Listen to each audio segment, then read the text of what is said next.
Hello, friends. Welcome to our channel.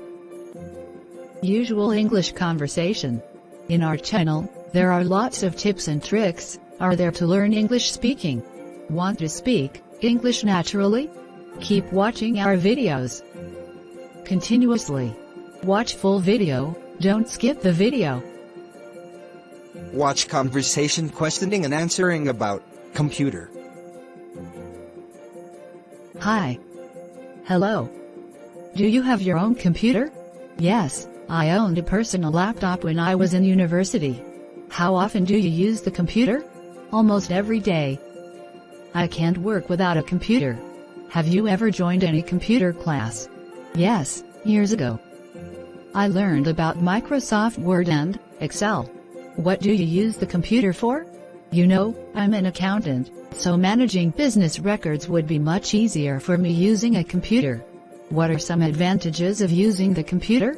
With a computer connected to the internet, we can shop, pay bills, or do bank transactions online. Listening to music, watching movies are even more convenient. Do you use other high-tech devices besides computers?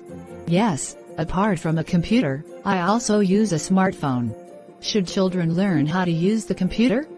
Yes, I think so. Children should be given chances to approach the computer, but under the control of their parents. The conversation is over. Hello, friends. Now you know all about how to questioning and answering about computer. Keep watching our videos continuously. Our next video is given below in our description. Keep watching to succeed. Please like and share if you enjoyed. If you want more videos, subscribe our channel and press the bell icon for getting notification immediately from our channel. Thank you for watching.